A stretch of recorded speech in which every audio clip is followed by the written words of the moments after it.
Boa noite a todos. Eu sou a instrutora da Casa Escola do Rio de Janeiro, meu nome é Silvane Fonseca. E antes de iniciarmos o tema dessa noite, é necessário um breve esclarecimento para as pessoas que estão participando pela primeira vez. Nossas palestras públicas tratam de temas exclusivos da gnose. Como muitos sabem, gnose significa conhecimento. Não um conhecimento intelectual, mas um conhecimento superior. E os ensinamentos gnósticos sempre estiveram presentes na humanidade, principalmente nas grandes civilizações pós-Atlântida. Há vários grupos gnósticos pelo mundo. O nosso, Gnoses no Roncador, tem locais de estudos por todo o Brasil, que são chamadas casas-escolas. As casas-escolas estão alinhadas com o projeto Roncador, cujo santuário fica na Serra do Roncador, no Mato Grosso. O objetivo dos nossos estudos é a evolução espiritual através do autoconhecimento. Que conheçamos de fato a nós mesmos, colocando em prática os ensinamentos, para que possamos dominar os egos e viver as virtudes. Visite nosso site santuariodoRoncador.com.br e curta nossas mídias sociais. No nosso canal do YouTube, veja o vídeo Introdução à Gnose no Roncador. Inscreva-se e clique no sininho para ser avisado de novos vídeos publicados. Muito bem. Das estrelas para a humanidade, eis Hermes Trismegisto. É com grande prazer que estamos aqui, eu e meu parceiro, essa noite, para nós edificarmos um pouco mais da nossa consciência, com conhecimentos de ordem tão superior desse grande mestre de luz e sabedoria, Hermes Trismegisto. Que a sua luz ilumine a sabedoria de cada um essa noite e sempre, e que nossos ouvidos estejam abertos aos lábios do mestre. Nós vamos começar com um pequeno vídeo, prometo que é 1 minuto e meio de vídeo, sobre uma exposição do Egito Antigo, no CCBB, que no final de 2019. O Egito Antigo, todos sabem que é a grande loja das lojas dos grandes mestres. Então, a gente escolheu esse pequeno vídeo para a gente já começar a entrar nessa vibração das civilizações antigas. Próximo, por favor.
Espero que vocês tenham gostado.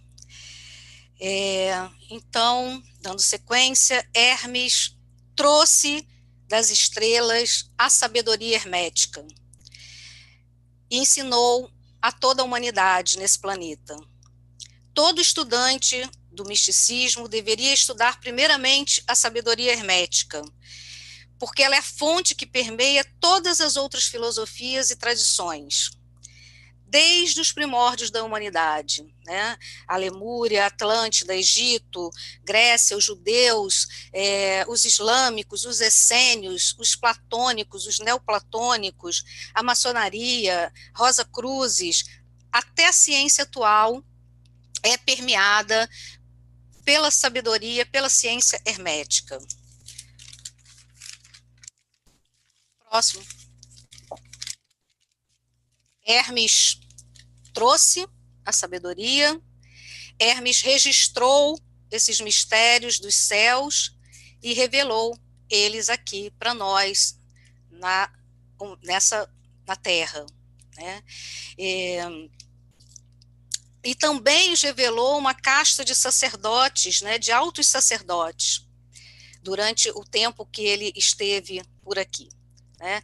Ele registrou 42 livros sagrados, e por isso, então, ele foi denominado o escriba dos deuses, o arquivista dos deuses, porque ele registrou toda essa sabedoria e conhecimento. Próximo. Então, aí vocês veem a famosa Tábua de Esmeraldas, cantada pelo Jorge Benjor, né? Dentre os registros mais famosos que o Hermes deixou para nós, né, textos alquímicos, o Corpus Hermético e a Tábua de Esmeraldas são Tábua de Esmeralda são os mais famosos, né? Essa tábua, ela é muito especial. Ela é formada a partir de uma transmutação alquímica, né, que a torna imperecível às substâncias ao longo do tempo, né? Vejam que tem uma alquimia sutil em tudo que ele deixou. Foi escrito do próprio punho do sacerdote atlante Hermes Tote. E estão gravadas em hieróglifos, né, e também em caracteres atlantes, com os mais poderosos segredos do universo. Esses caracteres, né, eles respondem às vibrações mentais da mente de quem os lê. Né? Esse é um sistema de alquimia mental que reside nos planos sutis. É um pouco ainda difícil da gente compreender como chega esse sistema de conhecimento para nós, mas é a partir da frequência vibratória. Né? Se a sua... Então, próximo, por favor. É um mecanismo como esse que está aí, né? Se houver luzes em você, as luzes gravadas nessa tábua responderão. Pura vibração. Próximo. O Kybalion, ele foi escrito, é um livro, né, do qual nós inspiramos essa aula, e ele foi escrito em 1908, baseado na Tábua de Esmeralda, né, e seus autores foram 3 espiritualistas que usaram pseudônimos de 3 iniciados. A palavra Kybalion tem a raiz na palavra Cabala, né? Então toda a filosofia da Cabala também no hermetismo, que é uma palavra de origem hebraica e significa manifesto por um ente de cima. Esse livro expressa a grande sabedoria do hermetismo e das 7 leis, né, herméticas. Porém, ele está longe de ser toda a filosofia hermética, né, toda a ciência hermética. Ele é apenas uma parte. Hoje a gente vai falar de uma parte apenas da ciência hermética em si, porque nem daria em uma hora da gente poder falar sobre tudo. Então, a gente vai trazer um pouquinho de quem foi Hermes, né, atravessar aí a história, e um pouquinho das 7 leis herméticas. Próximo. No entanto, essas instruções atrairão apenas aqueles que estão preparados para receber o ensinamento. Também, vibração. Se você tem a mesma vibração, chega o conhecimento a você. Se o discípulo estiver pronto para receber a verdade, ela chegará para ele. É um axioma hermético, de uma das leis. Próximo. Em qualquer lugar que se achem os vestígios do mestre, os ouvidos daqueles que estiverem preparados para receber o seu ensinamento se abrirão completamente. O mesmo processo de vibração, né, de atrator vibracional para absorver conhecimentos dessa ordem. Próximo.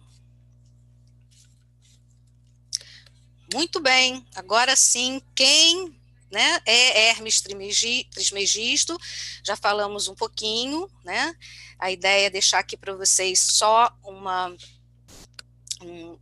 pequeno conhecimento de quem foi o Hermes. Ele foi o pai da filosofia universal, ele é o primeiro alquimista da humanidade, é o primeiro arquiteto da humanidade, ele não é pouca coisa não, tá, gente? Ele foi o primeiro astrólogo, né? Ele foi o matemático, ele foi o pai da medicina, da teurgia, da geografia, da geologia, do tarô egípcio e do livro dos mortos também, do Egito, né? Então, ele não deixou pouco legado, não. É muito difícil falar sobre o Hermes, porque ele é transcendental, né? Ele é intergaláctico. Ele foi um grande avatar, né, que teve aqui na Terra. Ele é a personalização da inteligência divina cósmica, ele é o próprio verbo de Deus aqui na Terra, né? E, portanto, ele é atemporal, ele é imortal. Então, é muito difícil falar sobre ele, porque ele está em todos os momentos da nossa história, né, da nossa história ancestral.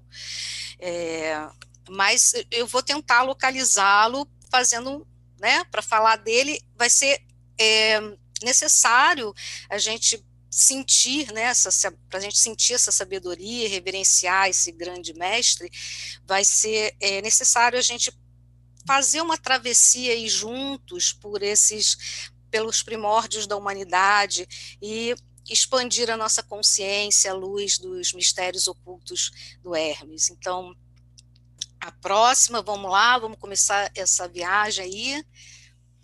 Lemúria, né? Lemúria, 16 milhões de anos atrás, né? Mur. A Blavatsky, ela fala do Hermes, né? Ela tem uma parte que ela fala do Hermes na Lemúria, mais precisamente na terceira raça raiz, porque vocês sabem que a Lemúria foram 3 raças, né? E a terceira raça foi a que o homem tomou mais consciência das coisas, né? Ele já estava com mais consciência. Então, exatamente nessa hora, o Hermes estava presente lá, né, como um instrutor de um grupo de iniciados chamados Filhos do Fogo. Os Filhos do Fogo eram uma escola de iniciados intraterrenos, os Filhos de Shambhala. Ele foi um instrutor da humanidade ele falou das artes e das ciências na Lemúria como uma coisa só. Então vamos continuar aí atravessando mais uma foto da Lemúria para a gente voltar a esse tempo, acessar essa nossa ancestralidade, ver da onde surgiu o hermetismo, da onde vem essa ciência oculta. Próxima. Mais uma figura da Lemúria maravilhosa, né, da terceira raça raiz. Próxima. Chegamos, então, à quarta raça raiz, né, Atlântida. Ao final dessa raça, né, antes da submersão total da Atlântida, coube ao Hermes levar a essência da eugnosis da Atlântida para o Egito, fundando ali uma colônia, né, 80 mil anos antes do dilúvio que acometeu a Atlântida. Também, né, Hermes construiu no Egito às pirâmides de Gizé. Próximo. Para a gente ver aí. Não, pirâmides. Isso ainda é ainda Atlântida, né? Uma figura muito bonita de se olhar. Próxima. Aí sim, né, as pirâmides de Gizé, construídas por Hermes 80 mil anos, né, antes da submersão do dilúvio da Atlântida. Erroneamente se fala que quem construiu essas pirâmides foi Kelps, elas já eram construídas antes do dilúvio, e lá ele incorporou todo o seu conhecimento nessas pirâmides, né, os seus registros, todos os instrumentos da Atlântida, da antiga Atlântida. E também é uma curiosidade lá, curiosidade bem importante, né, no templo de iniciação das pirâmides de Gizé, foram iniciados vários grandes mestres, Salomão, o próprio Jesus, Apolônio, né, entre outros, né. Então, esses registros, né, eles foram guardados na Arca da Aliança, que ficou mantida aí, né. A Arca da Aliança, ela tem esse nome de aliança, porque na realidade ela é uma aliança entre o céu e a terra, né. E ela continha os ensinamentos de todas as eras, incluindo a era adâmica, a era hiperbórea, a Lemúria, a Atlântida, e Órion e Sírios também, né? Então, ela inclui todos os conhecimentos da humanidade, foram guardados aí por Hermes, né? E isso tudo num cristal que era uma espécie de pendrive, onde eles estava todas as imagens ali de forma holográfica. Então, vejam de onde vem, né, essa ciência hermética e o porquê que nós deveríamos, como místicos, né, ocultistas, estudar primeiramente essa ciência de grande importância também na prática, né? Mas vamos lá. Aqui nesse momento eu pode passar a próxima. Eu vou abrir um parênteses, porque nesse momento histórico cabe, né, falar que antes da submersão também da Atlântida, né, uma casta desses sacerdotes, eles migraram também para a América do Sul e para a América Central, né, porque o Hermes ele tinha colônia no Egito, ele era dirigente de colônias no Egito, e ele era dirigente de colônias na América Central e na América do Sul, né? Então, essas castas de sacerdotes, né, de sábios sacerdotes que se dirigiram antes da submersão da Atlântida para a América Central e do Sul, eles formaram os núcleos, né, dos toltecas, dos astecas, dos maias e também dos incas, né? E os incas, eles construíram, então, um grande império, né, e um poderoso império. E eles foram avisados, né, que ia haver a destruição pelos espanhóis, e foram instruídos a construir, então, essa grande estrada, né, essa grande estrada que tem um túnel ligando Machu Picchu até o Bolsão, situado num lugar propício para eles poderem continuar as suas vidas e as suas obras, né? Então, porque eles sabiam que Machu Picchu seria destruído. Então, eles fizeram isso, construíram esse túnel a partir de Machu Picchu até a região denominada, como vocês podem ver aí, Serra do Roncador, que é onde fica, né, o santuário místico do Roncador.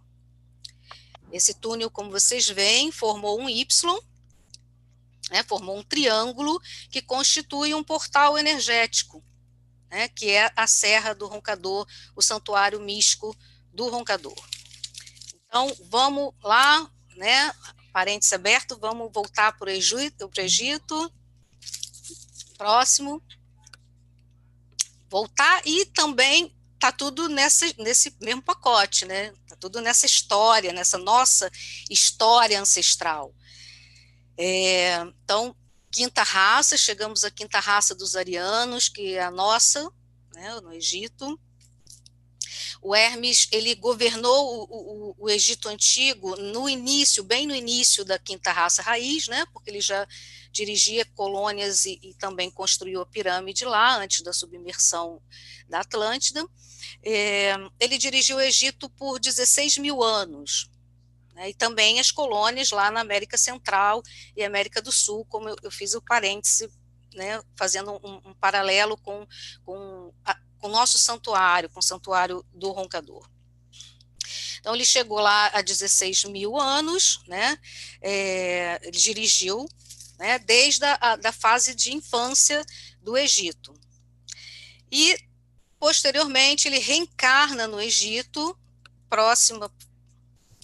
ele reencarna no Egito como Imhotep, né, e aí ele constrói a pirâmide de Saqqara, né, a pirâmide que é a pirâmide dos degraus. Ele, na realidade, ele tentou fazer, né, porque aí já era mais para o final, no meio da civilização egípcia, ele tentou fazer a mesma coisa, né, lá da construção de Gizé, numa outra encarnação, claro, mas ele, diferentemente, ele usou a mão de trabalhadores para construir a pirâmide. Então, por isso, ela não ficou tão perfeita como a de Gizé, né, que a pirâmide de Gizé, na realidade, ela foi construída com uma tecnologia sonora, que invertia a polaridade das pedras, né, e elas eram atraídas para cima e ficavam mais leves. Tudo alquimia, né? Então, vamos lá. Quase, então, no final do Egito, próximo. Quase, então, no final da civilização egípcia, 1600 mais ou menos antes de Cristo, ele foi deificado como Tote, o deus Tote, né, que possuía aí o bico, né, os egípcios eram muito simbólicos, e eles simbolizaram ele com o corpo humano e com o bico de uma ave, que era a ave ibis, e essa ave, ela era de muita sabedoria, né? Ela cantava antes das enchentes do Nilo. Então, é uma representação simbólica, né? Os egípcios eram muito simbólicos. Então, vamos lá, continuar a nossa história. Próximo. Agora, na Grécia, ele também foi deificado como Hermes, né? O deus do Olimpo, era um deus do Olimpo, o filho de Zeus, um dos filhos de Zeus, era um deus habilidoso, inteligente, astuto, né? O deus da comunicação, da magia, da diplomacia, e também um guia da alma dos mortos, que ele também já fazia isso lá no Egito. Então, a Grécia também absorveu esses conhecimentos. Próximo. Estamos andando na linha do tempo. E em Roma, ele também foi deificado como Mercúrio, né, que era o deus com asas nos pés. Vejam que todos eles carregam o caduceu, né, todos personalizados com caduceu, que é um símbolo alquímico muito forte, para os que quiserem posteriormente adentrar mais ao hermetismo. E ele também, da mesma forma, era um deus da inteligência, personificava a inteligência, como também na Grécia. Próximo. E na tradição celta, ele foi reconhecido como o mago Merlin, também de grande sabedoria mística, né? Um magão. Né? Ele foi, na tradição celta, reconhecido como o mago Merlin, e biblicamente como Enoque, né? Que era alguém que alcançava a imortalidade, o segredo de como todos nós podemos nos tornar deuses.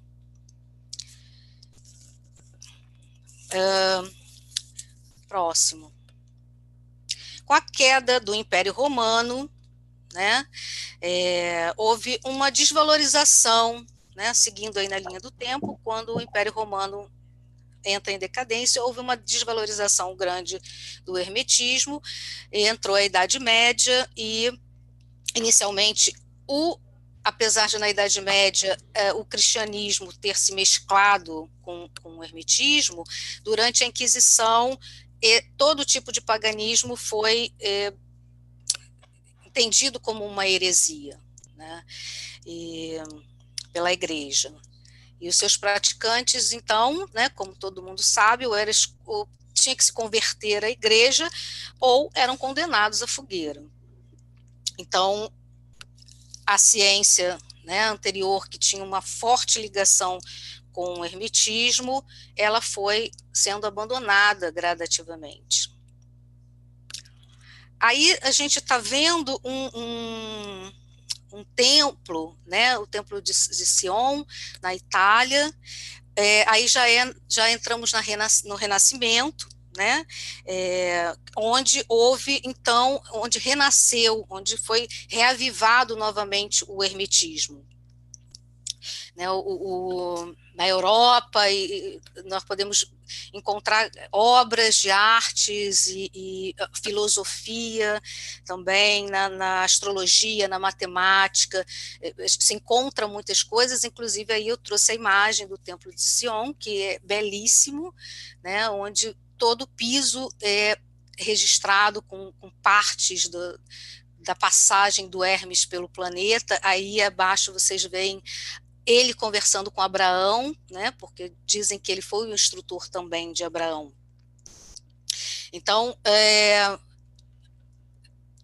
ele, dali para frente, né, na física de Isaac Newton, né, ele teve presente a ciência hermética, o Newton era um alquimista, na física moderna, o Einstein também, né, se baseou no hermetismo, o Jung, na psicologia, era um grande alquimista, muito estudioso do hermetismo, na mecânica quântica, na ciência fractal e na física quântica, né, que hoje fala e comprova, né, as leis herméticas, né, então, essas próprias leis herméticas, né, nós vamos ver a seguir, né, de forma rápida, sucinta, porque elas são muito profundas e não daria tempo em uma hora de nós falarmos sobre tudo, mas se vocês quiserem deixar perguntas depois, né, no chat aí, vocês podem deixar que a gente vai responder durante a semana, e talvez numa próxima a gente se aprofundar um pouco mais, né, poder se aprofundar nas leis herméticas de forma prática, né, de como utilizar essas leis de forma prática. Então, hoje a gente já vê, né, a outra figura aí, mostra, por favor, do hermetismo, é uma gravura também do Renascimento, né, mostrando o quanto o Renascimento emergiu, como eu falei, com o hermetismo, trouxe o hermetismo novamente até os dias de hoje, né? A gente vê o que vocês vão ouvir agora, as leis herméticas, vai parecer uma coisa muito atual da ciência, né? Mas, na realidade, elas vêm lá dos primórdios, como a gente passou aqui hoje, né?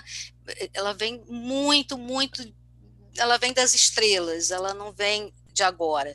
A ciência atual só comprova e fala dessas leis e da prática dessas leis hoje de uma forma mais prática, né? Por quê? Próxima, por favor. Porque o Hermes prometeu retornar nos fins dos tempos, né, com as chaves dos portões de Acácia, que é as chaves do céu, né, as chaves do espaço, as chaves do éter, e lembrando que nós, né, arianos da quinta raça, estamos fazendo a passagem para a era de Aquário, sexta raça raiz, então esse é um fim dos tempos, para um início de um novo tempo, e da era, né, ariana para a era de Aquário. Nós vamos ter já estamos tendo uma conjunção, um alinhamento aí, né, de Saturno e Júpiter, uma luz forte vai chegar ao planeta, então fiquem atentos, porque esses portais de luz podem trazer grandes conhecimentos, né? Hermes está aí entre nós, essa sabedoria é fácil de ser, fácil não, ela pode ser acessada, vai depender do quanto você trabalha a sua vibração, né, o seu estado mental, e como a gente vai agora ouvir o instrutor Marco Antônio, do Rio de Janeiro, falar um pouquinho dessas 7 leis herméticas e das suas propriedades, né? E quem sabe um dia a gente possa aprofundar mais aqui sobre cada uma delas.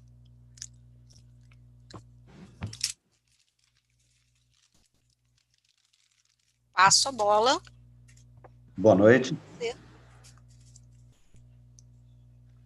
Boa noite, meu nome é Marco Antônio.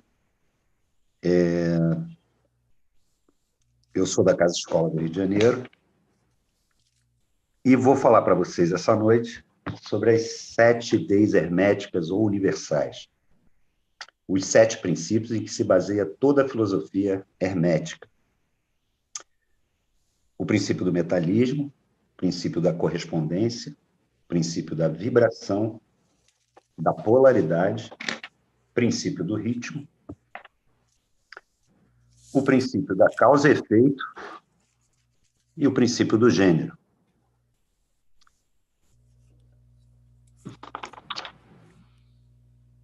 Está passando a imagem.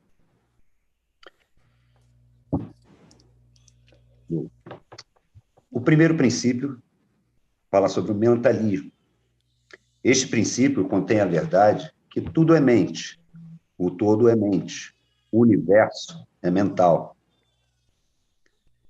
Ele explica que o todo, que é a realidade substancial, que se oculta em todas as manifestações e aparências que conhecemos, como o universo material, fenômenos da vida, matéria, energia, uma palavra, e, sobretudo, o que tem aparência nos nossos sentidos materiais, é espírito, é incognoscível e indefinível em si mesmo, mas pode ser considerado uma mente vivente, infinita e universal.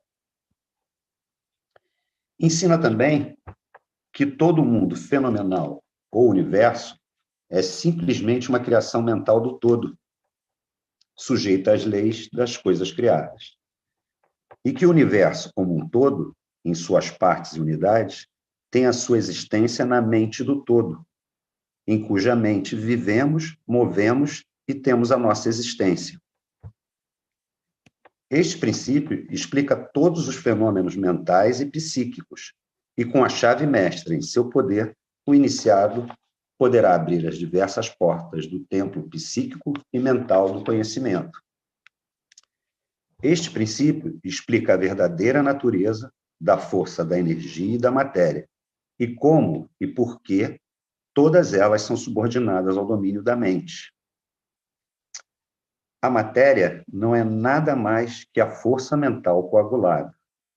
Caibalion. O segundo princípio é o princípio da correspondência. Este princípio contém a verdade que existe uma correspondência entre as leis e os fenômenos dos diversos planos da existência e da vida. O axioma hermético: o que está em cima é como o que está embaixo, e o que está embaixo é como o que está em cima. Este nos dá meios de explicar muitos paradoxos e segredos da natureza. Existem planos fora do nosso conhecimento, mas quando lhes aplicamos o princípio da correspondência, chegamos a compreender muita coisa que de outro modo nos seria impossível compreender. Só como exemplo, os 7 planetas, os 7 chakras, 7 notas musicais e as 7 cores, que se correspondem também com os 7 egos. Este princípio é de aplicação e manifestação universal nos diversos planos do universo material, mental e espiritual. É uma lei universal. Um princípio considerado como um dos mais importantes instrumentos mentais, meio pelo qual o homem pode ver, além da vista, o desconhecido. O seu uso constante rasgava aos poucos o véu de Ísis, e um vislumbre da face da deusa podia ser percebido. Isso tem uma simbologia. Ele habilita o homem a raciocinar inteligentemente do conhecido ao desconhecido. Estudando a mônada, ele chega a compreender o arcanjo, o microcosmo e o macrocosmo. A próxima, por favor, Márcia. O princípio da vibração. Este princípio encerra a verdade, que tudo está em movimento. Tudo vibra, se move e circula, nada está parado. Este princípio explica que as diferenças entre as diversas manifestações de matéria, energia, mente e espírito resultam das ordens variadas de vibração, desde o todo, que é puro espírito, até a forma mais grosseira da matéria.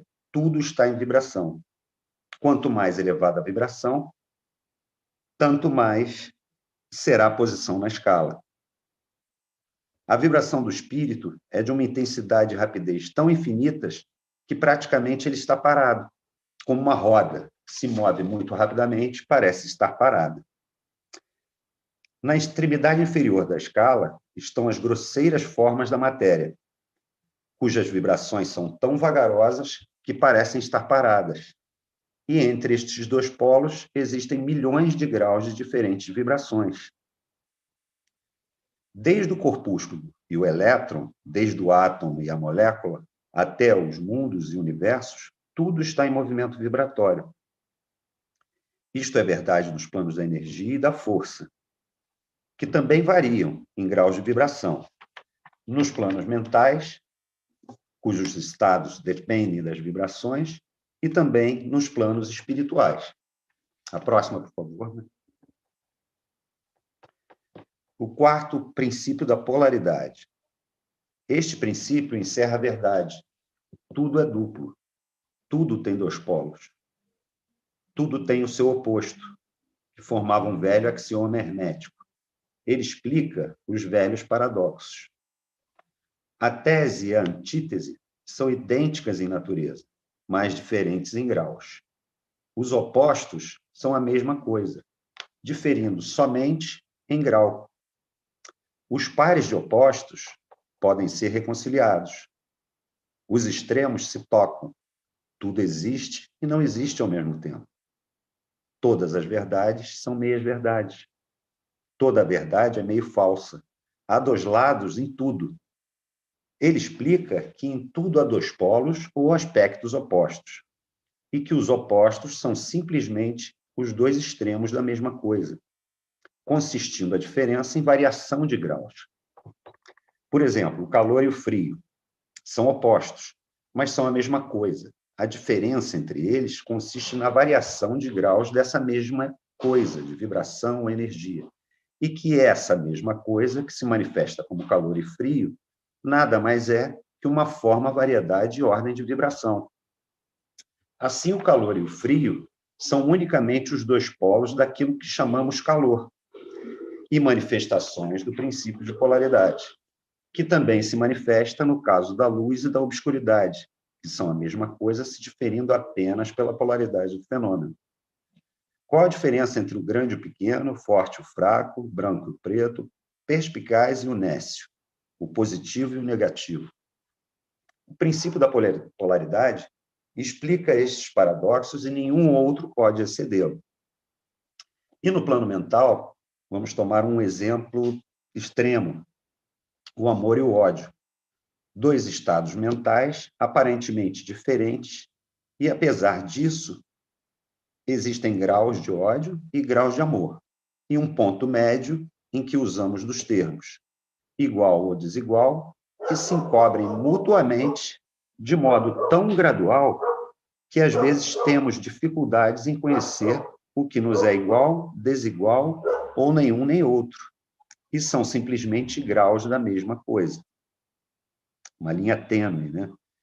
E mais do que isso, é possível mudar as vibrações de ódio em vibrações de amor, na nossa própria mente e na mente das outras pessoas. Muitos de nós tivemos experiências pessoais da transformação do amor em ódio, ou do inverso. Quer isso se desse com eles mesmos, quer com outros. É possível, pois, fazer a sua realização exercitando o uso da nossa vontade emocionada.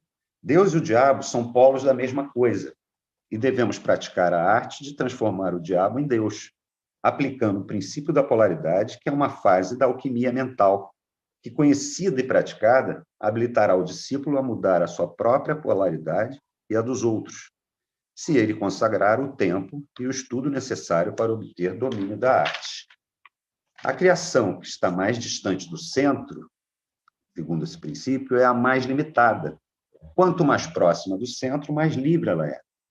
Tanto é que na meditação procuramos o ponto neutro e na vida tentamos o equilíbrio utilizando o caminho do meio.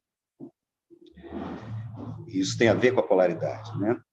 O quinto princípio é o princípio do ritmo. Este princípio contém a verdade que em tudo se manifesta um movimento para diante, para frente, e para trás, um fluxo e refluxo, um movimento de atração e repulsão, um movimento semelhante ao do pêndulo, que é uma lei natural também. Uma maré enchente e uma maré secante, vazante, uma maré alta e uma maré baixa. Entre os dois polos que existem, conforme o princípio da polaridade, existe um ponto de equilíbrio, ponto do meio. Existe sempre uma ação e uma reação, uma marcha e uma retirada, uma subida e uma descida, uma ascensão e uma queda. Isto acontece nas coisas do universo, nos sóis, nos mundos, nos homens, nos animais, na mente, na energia e na matéria.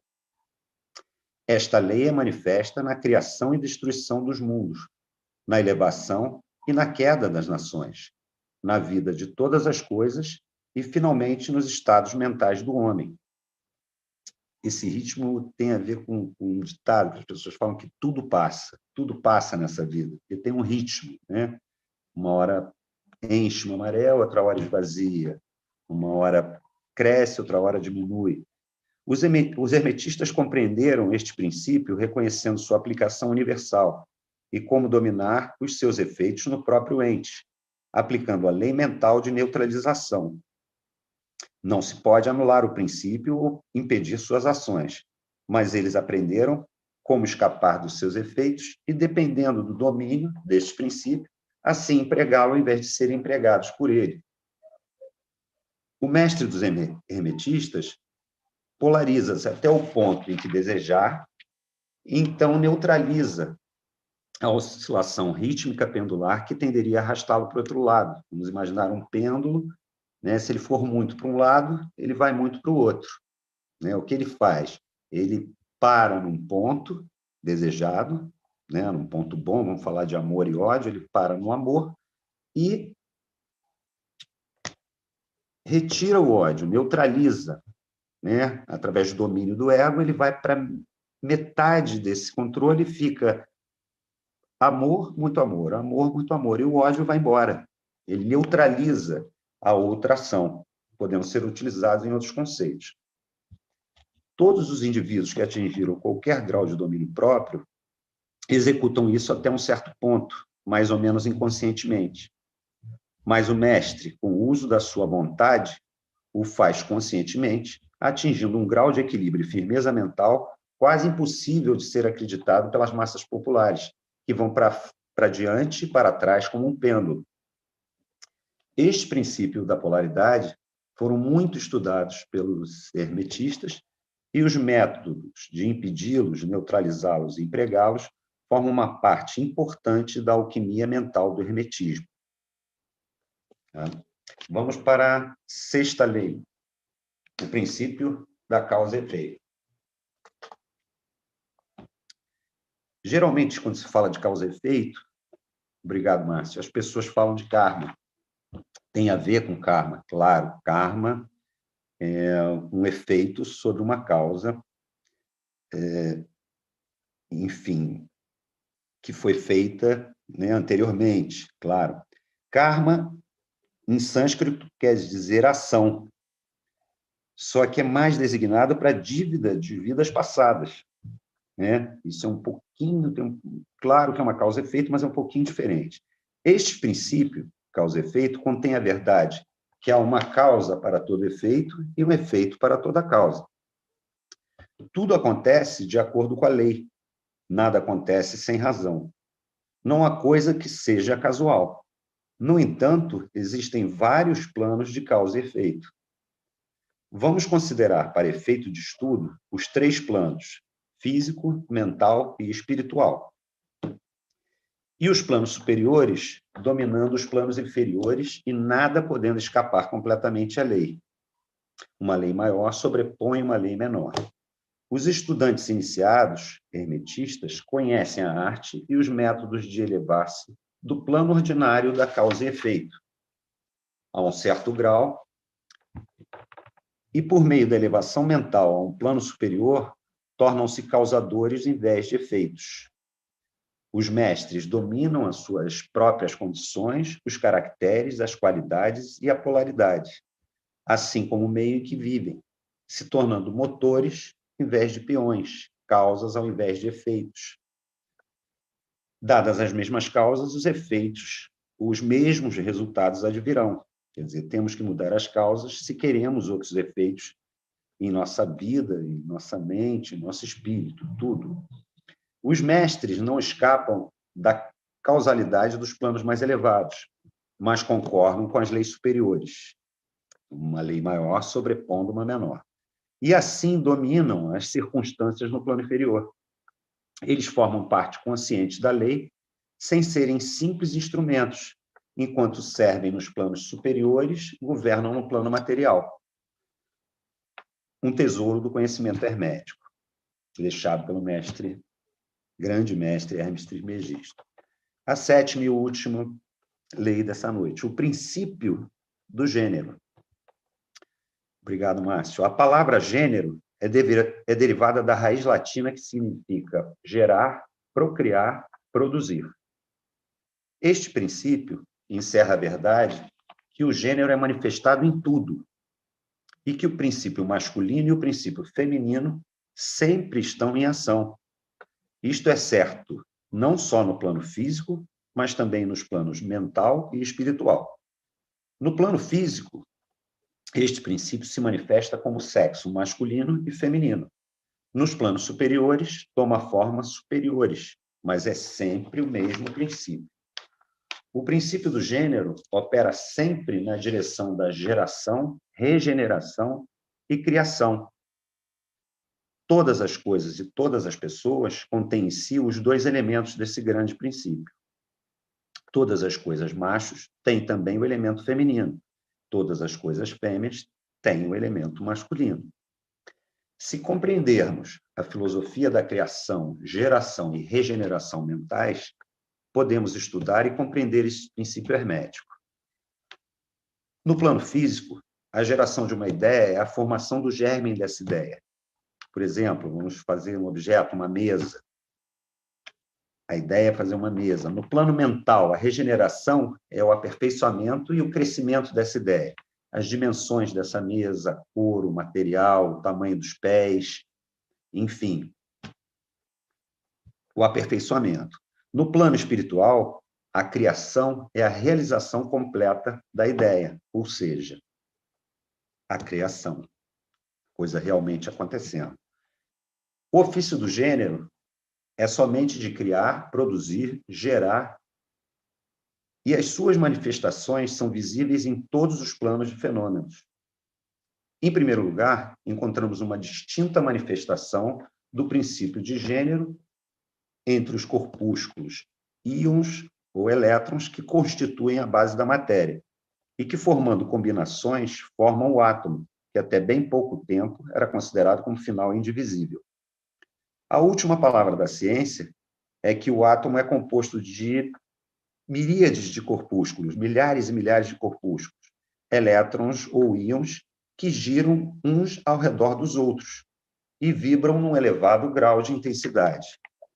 Mas a formação do átomo é realmente devida ao agrupamento de corpúsculos negativos ou femininos ao redor de um positivo masculino, parecendo que os corpúsculos positivos exercem certa influência sobre os corpúsculos negativos, fazendo estes formarem certas combinações e assim cria ou gera um átomo.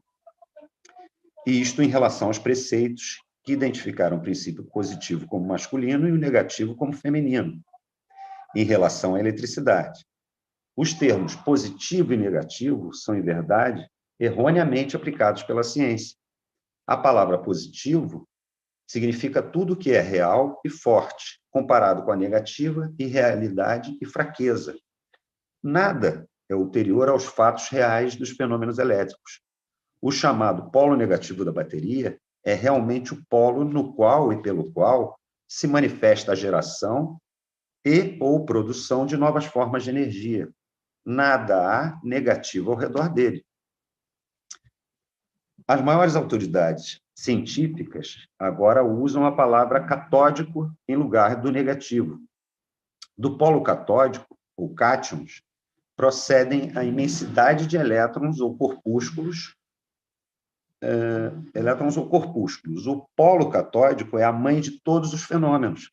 O polo catódico ou negativo é o princípio materno dos fenômenos elétricos e das formas mais sutis da matéria. Os corpúsculos criadores, ou elétrons, são femininos. Um corpúsculo feminino abandona um corpúsculo masculino e toma uma nova direção. Ele ativamente procura uma união com o corpúsculo masculino, sendo incitado a isso pelo impulso natural de criar novas formas de matéria ou energia.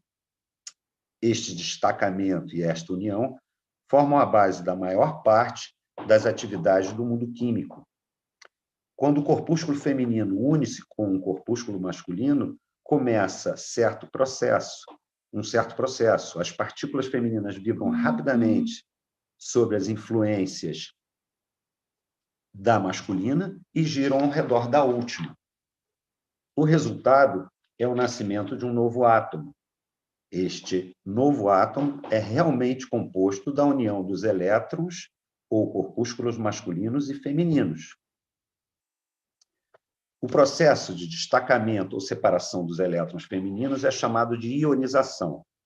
Estes elétrons ou corpúsculos são os mais ativos trabalhadores no campo da natureza e, provenientes das suas uniões ou combinações, se manifestam os diversos fenômenos da luz, do calor, da eletricidade, do magnetismo, atração, repulsão, afinidade química e o inverso, e outros fenômenos semelhantes.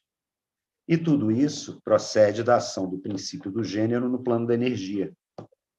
A parte do princípio masculino parece ser de dirigir certa energia inerente para o princípio feminino, e assim pôr em atividade o processo criativo. Mas o princípio feminino é sempre o único que faz a ativa obra criadora. E isto é assim em todos os planos, físico, mental e espiritual. E cada princípio é incapaz da energia operativa sem o outro. Tem que ter o positivo e o negativo.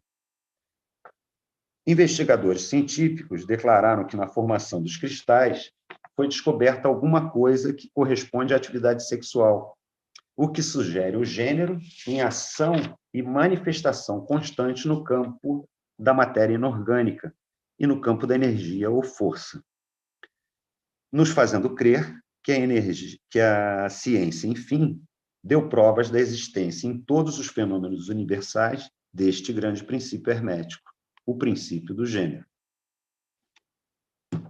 Estamos terminando as leis. Pode passar, Márcio. Vamos para a última imagem.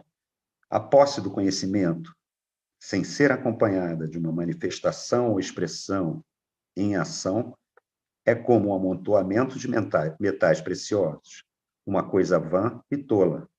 Conhecimento é como a riqueza, destinado ao uso. A lei do uso é universal, e aquele que viola esta lei sofre por causa do seu conflito com as forças naturais. Caibalion. Espero que vocês tenham gostado. Obrigado, mais uma vez, obrigado. Pode passar, Márcio.